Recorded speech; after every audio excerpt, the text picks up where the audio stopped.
বাদশাহ ইব্রাহিম ইবনে আদহাম, নাম শুনছেন না? আরে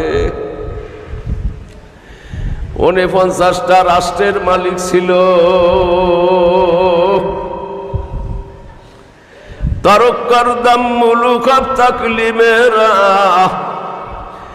মিজিন্দা বার দিল কে সুদনে সুগাদা।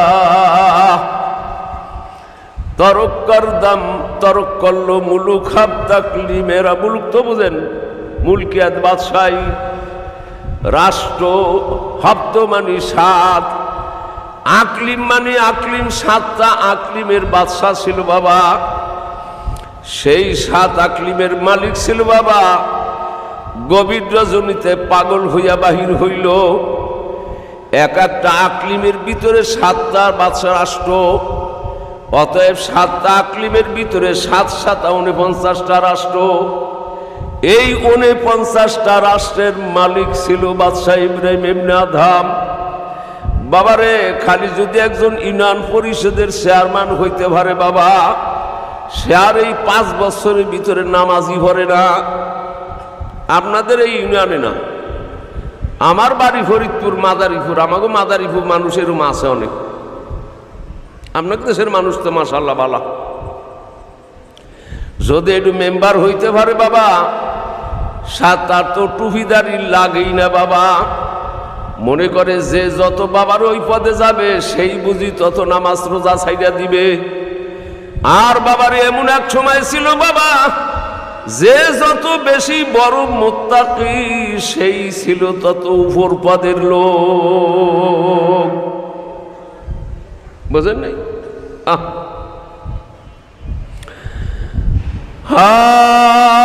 এসকের পাগলের ডাক দিয়েছে, মাওলার এসকে যখন পাগল ভরা হইল ডাক দিল, ঘর সারিয়া গভীর রজনীতে দৌড় দিল। বাবারে, লম্বা চূড়া ঘটনা, একটু ঘটনা বলাও যাবে না, সময় শেষ হয়ে যাবে। মানুষজন চতুর্দিক থেকে লাগিয়া গেল তার তল্লাশিতে, কেউ তালাশ করিয়া হয় না। সাধারণ জায়গায় গিয়া পালাইয়া থাকে, কারণ আমাকে যদি পাইয়া যায় আবার টাইনে নিয়ে যাবে, সেই গদিতে বসাবে। কারণ আমার এই গদি পরিচালনা করবে কে? আমি ছাড়া আর কেউ পারবে না। কিন্তু সে তো সারিয়া দিছেই দিছে। মুলকে দুনিয়া তানপুর উস্তারা হালাল, মান গোলামে মুলকে মাওলা বেজাওয়াল। माल दौलत की हवस दिल से निकाल, दिल को पुरु अनवारु करो आइजुल जलाल। खाली माधु बाबूदिर काছে কান্দে। मालो मान दीन दुनिया की तलब इज्जत न सरदारी मुझे, अपनी को से की जाता कर जिल्लत खारी मुझे। ए माबूद, दुनियार माल, टाका पयसा, धन दौलत, मुल्कियात, রাষ্ট্রপতি হওয়ার কোনো শখ আকাঙ্ক্ষা নাই মাবুদ। আমাকে শুধু মাবুদ আপনার দরজার একটা কুকুর বানাইয়া দেন।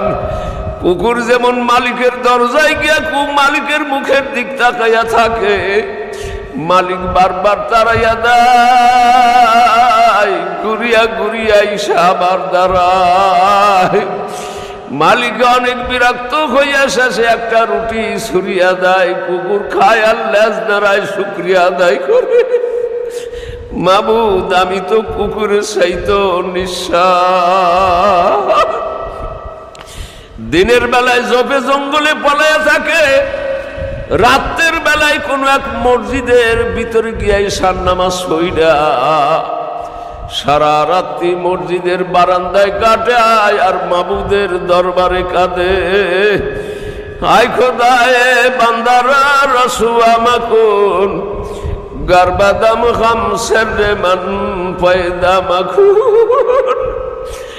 ও মাবুদ, আমি ইব্রাহিম ইবনে আদহাম, আমার অপরাধ গুনার খবর যদি আমার ঘরের স্ত্রীও জানতো, বিছানায় জায়গা দিত না। আপনি সব কিছু জেনে শুনেও সারা জীবন কত খাওয়াইয়া পড়াইয়া সসম্মানে রাখলেন।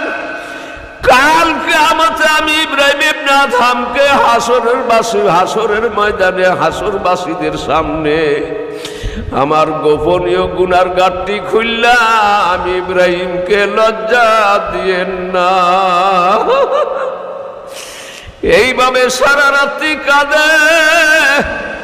সকাল আবার ফজরের নামাজ পড়ে আবার গিয়ে জঙ্গলে পালায়। উপশহরের পাশে এক মসজিদের বারান্দায় গিয়া বাবার মাঘ মাসের কনকনে শীত ইসেনি শাইখে গাদায়ে কোবাকো এসকে আমতলা উবালি ফাত্তাকো নিকুরুতা বেমস্তরি নিদারাত সুদার মন্দি সেরাজরাজন বারারাত। একটা কম্বল পইরার একটা কম্বল গায়ে দিয়া এ কম্বল কাইটা লম্বা কইরা 7.5 হাত 11 হাত 14 হাত পাগড়ি বানাইয়ার পরে মাথার ভিতরে বেসাইছে যেন একজন আস্তা পাগল। এইভাবে মসজিদের বারান্দায় গিয়া চুপচাপ বসে শান নামাজের পরে মসজিদের মুসল্লিরা নামাজ পড়ে আস্তে আস্তে বাহির হইয়া যায়। ইব্রাহিম ইবনে আদহাম এক কোনায় চুপচাপ বইসা রইছে। ঘরের দরজার মসজিদের দরজার তালা বন্ধ কইরা বারিন্দায় গিয়া ইব্রাহিম ইবনে আদহামকে খাদেম বলতেছে, ও দরবেশ নিকলো, ও দরবেশ বাইর। বাবা আমি কোথায় যাব? এক ফোঁটা পানি যদি কোথাও থাকে বাবা শীতের তাড়নায় বরফ হয়ে যায়। আমাকে যদি বাহির করিয়া দাও বাবা আমি বরফ হইয়া যাব, আমি মরিয়া যাইব। বাহির দিয়া তুমি কেসি কাঠ লাগাইয়া তালা বন্ধ কইরা যাও, আমি বাড়ির দেয় বৈশা বৈশা একটু আল্লাহ বিল্লাহ করি। এত শান শওকতের বিছানা বাড়ি পাইয়া এত আরামের এসি মসজিদ পাইয়াও মাওলার হুকুম নামাজটুকু আদায় করতে পারো না।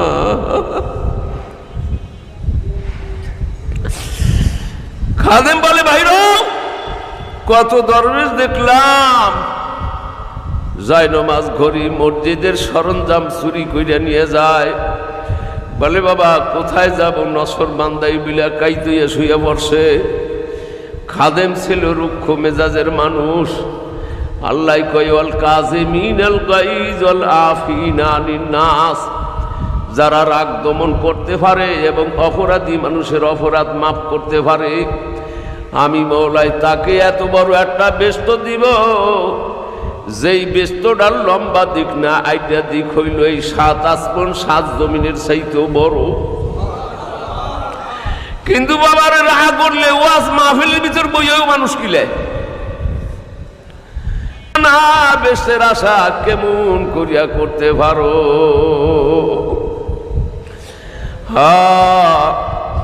খাদেম গিয়া দুইটা পাও দুইটা টানে আর সিঁড়ির দিকে নেয়। এ মাথা পিছনের দিকে আর পাও দুইটা টানে। বারবার কাপড় উঠে যায় আর বারবার নিজে কাপড়টাই না ধরে। টানতে টানতে যখন দরজায় নিয়ে সিঁড়ির পরে টান দিছে, এক সিঁড়ির থেকে ঠাস করিয়া যখন নামায় আর এক সিঁড়িতে মাথাটার ভিতরে ঠাস করিয়া বাড়ি লাগে। ইব্রাহিম ইবনে আদহাম কয় ও নফস ও ইব্রাহিম, তোমার হারানো মাওলাকে পাইতে হইলে এর চাইতে আরো বেশি কষ্ট করা লাগবে। তুমি এখন বুঝো সহ্য করতে পারবা কিনা, তাইলে না তোমার মাওলারে হওয়া যাইবে। ওয়াল্লাযীনা আমানু আশাদ্দু হুব্বাল লিল্লাহ, যারা প্রকৃত ঈমানদার তারা আল্লাহকে সবচাইতে বেশি মহব্বত করে। জীবন যায় যাক তবু আমার মাওলাই নি আমার পরে খুশি হয়। টাইনা বাহির কইরা সিঁড়ির থেকে নামাইয়া দরজা টান দিয়া তালা বন্ধ করিয়া দিছে। ইব্রাহিম ইবনে আদহাম উঠে আস্তে আস্তে হাঁটে মাবুদ আমি কোথায় যাব? একটু মসজিদে গেলাম, মসজিদও আমার জায়গা হইল না। আমি কোথায় যাব মাবুদ? যাইতে যাইতে জঙ্গলের ভিতরে গিয়ে একটা নিরিবিলি জায়গা পাইছে, সেখানে বসবে নিয়ত করছে। জঙ্গলের ওই পাশের থেকে এক দরবেশ দেখা বলে, কে তুমি? জঙ্গল থেকে বাহির হও, এখানে আমি পুরানো দরবেশ 12 বছর যাবৎ আল্লাহর ইবাদত করতে আসি।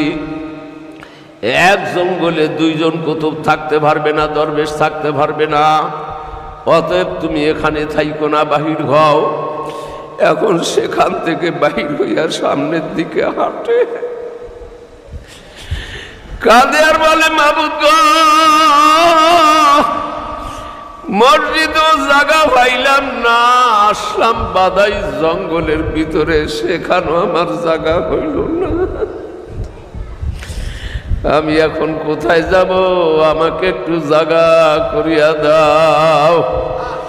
যাইতে যাইতে একটা পাহাড়ের পাশে গিয়া দেখে ছোট্ট একটা গুহা গর্ত, সেখানে গিয়ে এদিক সেদিক তাকায় আর আওয়াজ দেয়, কেউ আসনি, তারাই দিবানি। তাহলে আগেই বলো, এখান থেকে ভাগি, দেখি কোনো আওয়াজ আসে না। আমনেই সেরা যায় নামাজখানা বিছাই এখানে বৈশা কয়, মাবুদ তুমি আর আমি। ও মাবুদ তুমি আর আমি, এখন আর কেহ নাই। দশতে আবাসত কে তু এক তুবুয়াত, মুবতাদা এক মুনতাহা এক তুবুয়াত। মাবুদ দোস্ত আপন তো শুধু আপনি আর আপনি, আপনি। এখন তুমি আর আমি, তুমি আর আমি মাবুদ, এখন তোমার লইয়া বইলাম। যখন লা ইলাহা ইল্লাল্লাহ বলে টান দিছে, মাওলার আরশ গরম হয়ে গেছে। ডাক দেখলে বলে, ফেরেশতারা তাড়াতাড়ি যাও, জান্নাতের থেকে খৈনসা ভৈরা দামিয়ান খানা আমার বান্দার সম্মুখে নিয়ে হাজির করো। আমার বান্দা অনেকদিন যাবৎ খানা খায় না, আগে তার খানা পিনার ব্যবস্থা করো। জান্নাতের খানার, জান্নাতের পানি বোতল ভৈরা, জান্নাতের কয়েক শত পদের খানা খৈনসা ভৈরাই না সামনে হাজির করছে। আর ওই জান্নাতের বুনা গোস্ত আর জান্নাতের খানার ঘেরানে এলাকা ময় হয়ে গেছে।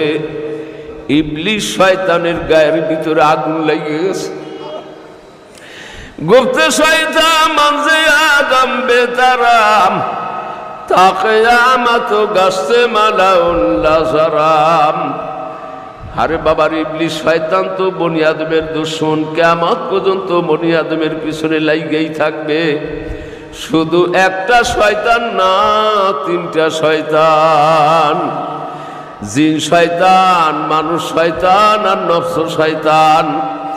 বাবারে এখন এই ইবলিস শয়তান পাগড়ি বাইন্দা জুব্বা গাই দিয়া দরবেশ সাইজা জঙ্গলের সেই 12 বছর আগের পুরানো দরবেশ তার কাছে গেছে। যেই দরবেশ এই জঙ্গলের থেকে ইব্রাহিম ইবনে আদহামকে তাড়াইয়া দিছে, পাশে গিয়া বলতেছে, আহা বড় আফসোস। তাকাইয়া বলে, কিরে কিসের আফসোস? কে তুমি? বলে, আমি তোমার দোস্ত, আমি তোমার বন্ধু। আফসোস এই জন্য, তুমি 12 বছরের পুরানো দরবেশ, এখানে কত ইবাদত বন্দেগী করতেছো, ফেরেশতারা পর্যন্ত তোমার ইবাদত দেখলে কাঁদে, আফসোস করে। আর তোমাকে মাত্র সকালবেলা 1খানা রুটি আর বিকালবেলা 1খানা রুটি আল্লাহ জান্নাতের থেকে পাঠাইয়া দেয়। 12 বছরের পুরানো দরবেশ তুমি, তোমাকে মাত্র 2খানা রুটি দেয় সকাল বিকাল। আর কেবল নতুন দরবেশ ওই গুহার ভিতরে আজকেই কেবল টান দিছে লা ইলাহা ইল্লাল্লাহ, একটা টানি মাওলার আরশ গরম হয়ে গেছে। খইঞ্চা ভৈরা জান্নাতের দামিয়ান খানা পাঠাই দিছে, গ্রানে ময় হয়ে গেছে। সত্যিকারই তো তাই, বোঝেন নেই? এ বাবা, এই দরবেশের ইতিহাস হইল, এই 12 বছরের পুরানো দরবেশ, সে একজন ঘোড়ার মালিকের রাখাল ছিল। সে প্রত্যেক দিন ওই জঙ্গলে গিয়া ঘাস কাটতো, একখান কাশিয়ার একটা বস্তা লইয়া যাইত।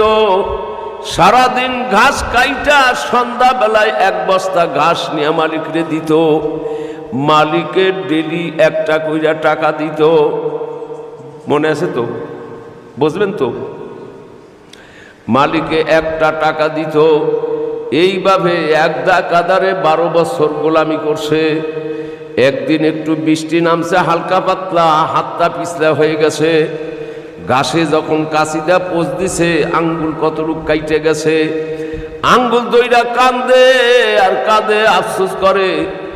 কাশি খানা আর ওই বস্তা দইটা ছুঁড়ে ফেলাই দিছে। মাবুদ গো, আমি আর এই ঘোড়ার মালিকের চাকরামি করব না, আমি আজ থেকে আপনার গোলাম হয়ে গেলাম, আমি আর ঘাস কাটবো না।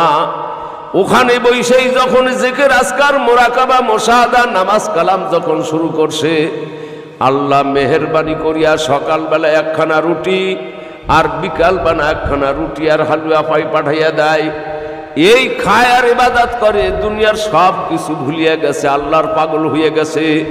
কিন্তু 12 বছর পরে ইবলিস শয়তান আইসা ধোঁকা দিতে আসে। ও দরবেশ, তুমি 12 বছরের পুরানো দরবেশ, তুমি মাত্র একখানা সকাল বিকাল 2খানা রুটি পাইতেছ আর একটু হালুয়া। আর কেবল নতুন দরবেশ আইসা মৌলারে একটা ডাক দেওয়ার সঙ্গে সঙ্গে দামিয়ান খানা পাঠাই দিছে। আল্লাহ দেখছো নি তোমার সঙ্গে কি পার্সিয়ালিটি করলো? নাউজুবিল্লাহ। বলে কোথায়? বলে আসো আমার সাথে। নিয়ে গেছে, দেখে দরবেশ তো চোখ বুঝে রয়েছে। পাশে গিয়ে যখন ওই খানা দেখছে, গ্রানে ময় দেখা ওর সেই খানার কাছে, সেই ইবাদত খানা আইসা হালুয়ার রুটি 2টা ফেলাই দিছে। না মাবুদ, আপনি এরকম পার্সিয়ালিটি করতে পারেন? আমি 12 বছরের পুরানো দরবেশ, পুরানো মুরিদ, মাত্র সকাল বিকাল 2খানা রুটি পাঠান, 3খানার পাঠাইলেন না। আর নতুন দরবেশে কত দামিয়ান খানা, যা 500-700 মানুষের খাইয়া সারতে পারবে না, পারবেনি। হযরতে আব্দুল্লাহ ইবনে ওমর রাদিয়াল্লাহু তাআলা আনহু থেকে হাদিস বর্ণনা, বিরক্ত হননি কথাটা এখানে রাখি।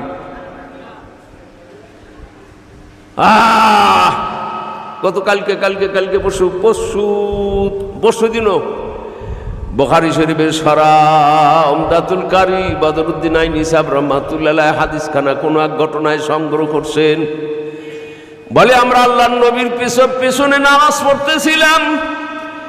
এক সাহাবী বলে জোহরের নামাজ, এক সাহাবী বলে না খুসুবের নামাজ পড়তেছিলাম, সূর্য গ্রহণের নামাজ। বলে আমরা নামাজে দাঁড়াইছি, নামাজের শেষের দিকে আল্লাহর নবী দেখি যে তার সামনের থেকে এক কাতার আগাই গেলেন সামনে। আমরাও সবাই পিছনের থেকে আল্লাহর নবীর সঙ্গে এক কাতার আগাইয়ে গেলাম। আল্লাহর নবী দেখে হাত 2খানা বাউ কইরা সামনে বাউ করলো। আমরাও ওই কায়দা করতে চাই, মনে মনে খেয়াল করলাম কি দেখে বাউ করব।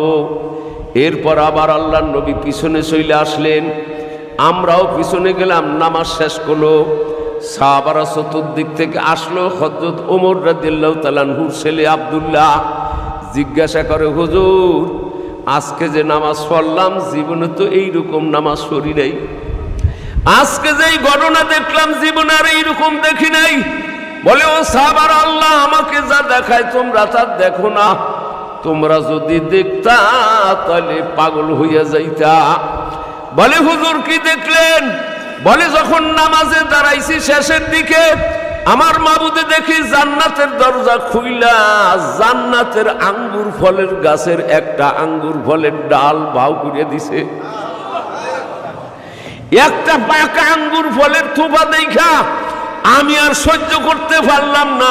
মানসিক স্বভাব, মানুষের অমানসিক অভ্যাস, এই অভ্যাস অনুযায়ী আমি তখন এইটা ধরার জন্য গেলাম। হঠাৎ করে আমার মাবুদে ডাক দেয়া বলে, আমার দোস্ত, সময় এখনো হয় নাই, একটু সবুর করেন, জান্নাতি ফল দুনিয়ায় খাইতে পারবেন না, একটু পরে। বলে আমি চলে আসলাম, ফিরে আসলাম। ও সাহাবারা, সবচেয়ে বড় আশ্চর্যের একটা ফলের তুপ না, যদি আমি আনতাম তাম দুনিয়ার হায়ান জানোয়ার পশু পঙ্খী দুনিয়ার সব মানুষ পেট বইরা খাইতো, তারপরও ফল শেষ হইতো না। একটা তোবা, একটা তোবা জান্নাতের ফল খাইছে, বুঝে দিছে মাবুদ, এ কত মানুষ খাইতে পারবে, যাও আমি তোমার রুটি আর হালুয়া খাবো না আজকের থেকে। অমনি আসমান থেকে এলহাম আসছে, ওরে হাম্বা করে কপাল পোড়া, তুই মাত্র একটা কাশি আর একটা বস্তা, সালার বস্তার মালিক ছিলি। এই দুইটার মহাব্বত যখন তুই ছাইরা দিলি, আমি মাবুদ জান্নাতের থেকে দুইটা রুটি পাঠাই দিলাম, সঙ্গে একটু হালুয়া দিলাম তোরে বনাস।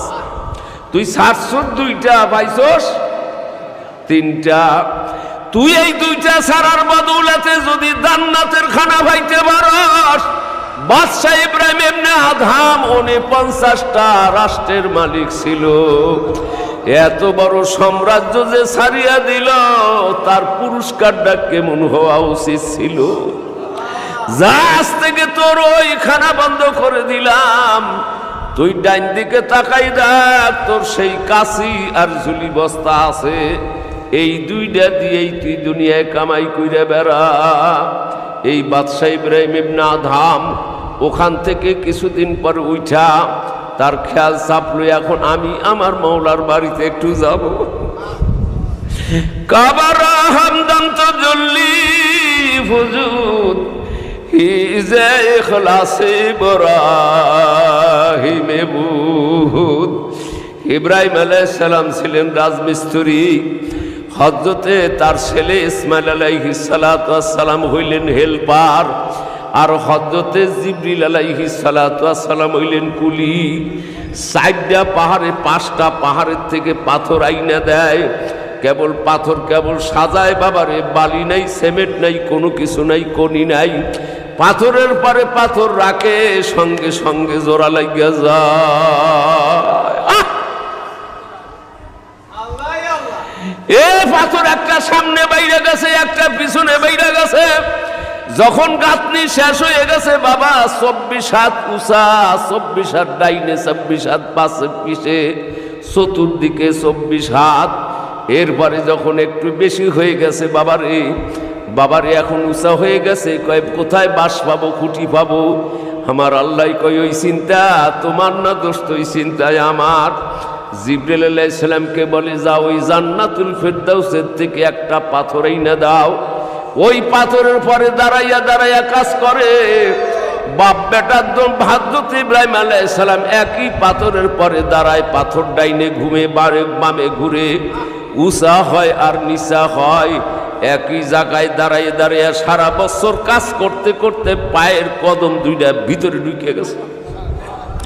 ওয়াত্তাখিযু মিন মাকামি ইব্রাহিম মুসাল্লা, এখনো খানায় কাবার সামনে আছে, এইটার নাম হইল মাকামে ইব্রাহিম। সেই ঘরে একটু যাব নিয়ত করছে, স্টিমার গাড়ায় গিয়া স্টিমারে উঠছে। তৎকালীন জমানায় বাদাম দিয়ে স্টিমার চলত, বুঝেন নাই? বড় নৌকা মানে বড় স্টিমার বাদামে চলত।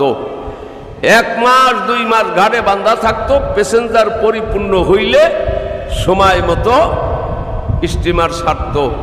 বাদশাহ ইব্রাহিম ইবনে আদহাম তো হে হিসাবে মানুষই না, কি কন ওগরের কাছে পাগল, কি কন পাগল তো আসলে সবাই।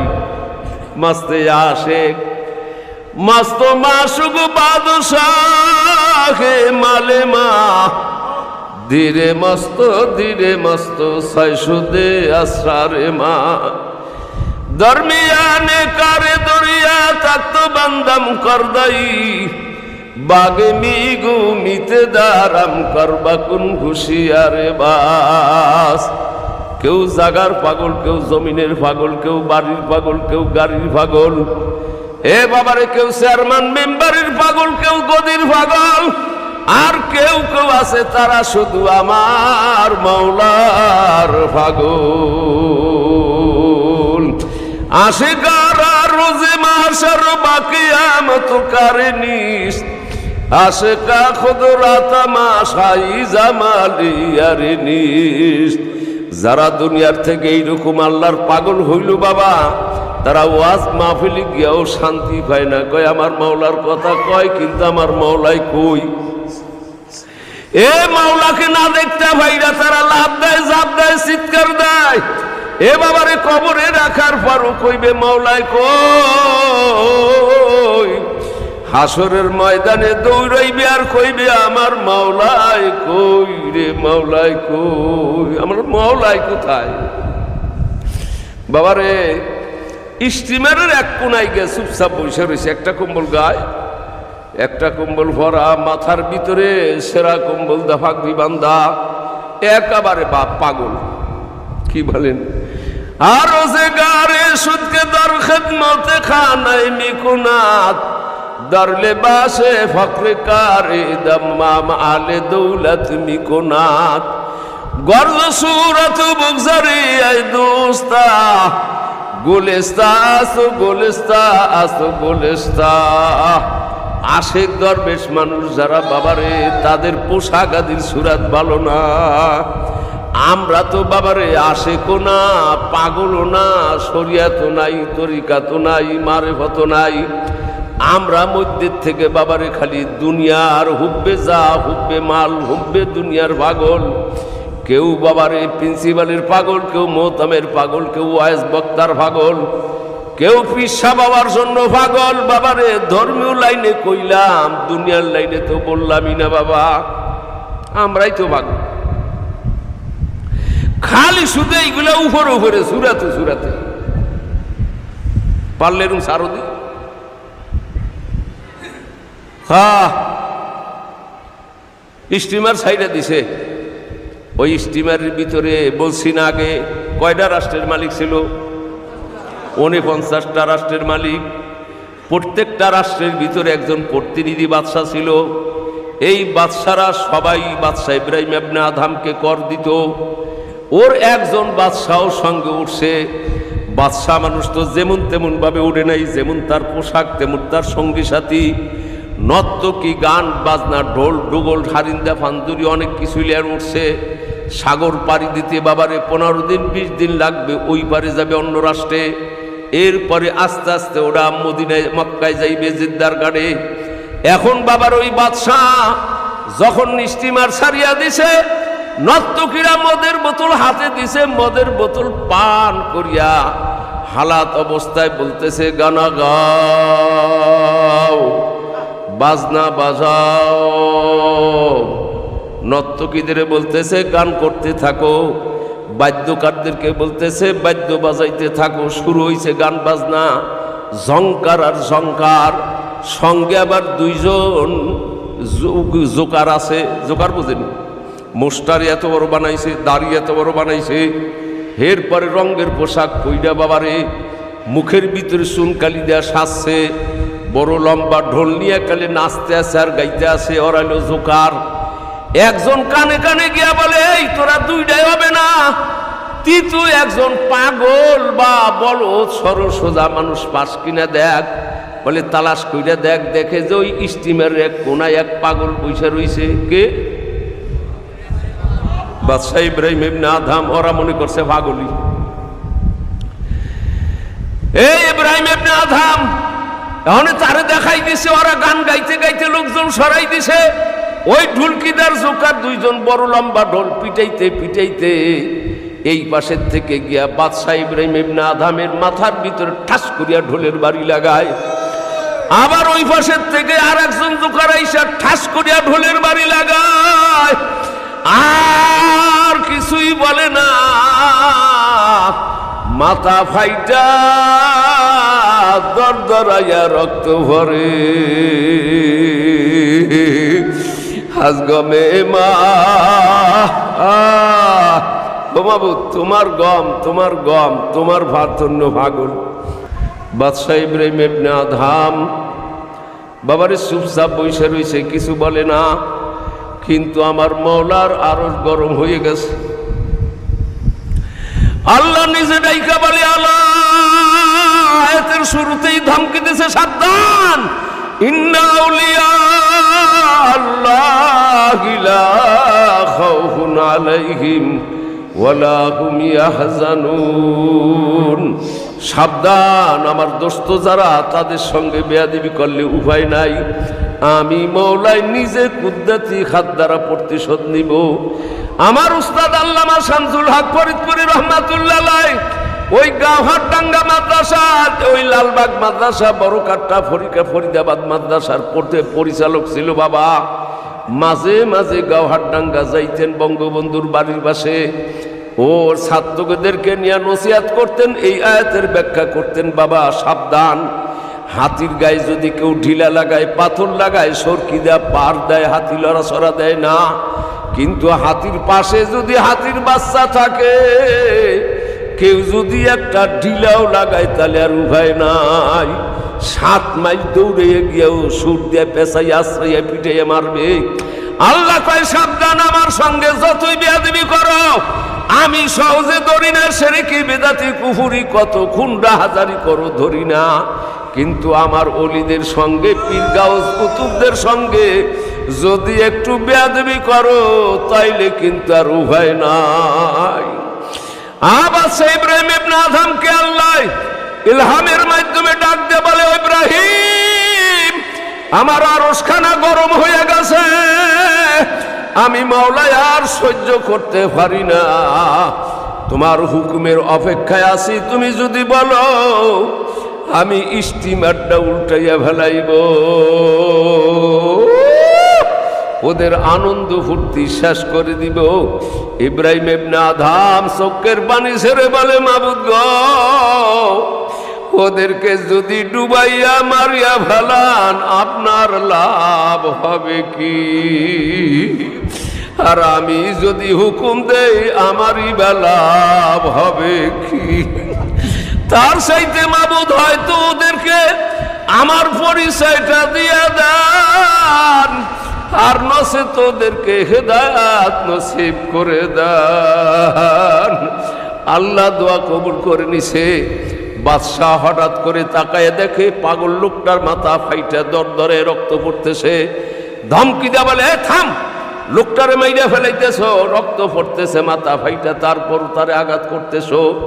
পাশে গিয়া সামনে গিয়া যখন পাগড়ি খুলছে, চাইয়া দেখে বাদশাহ ইব্রাহিম ইবনে আদহাম,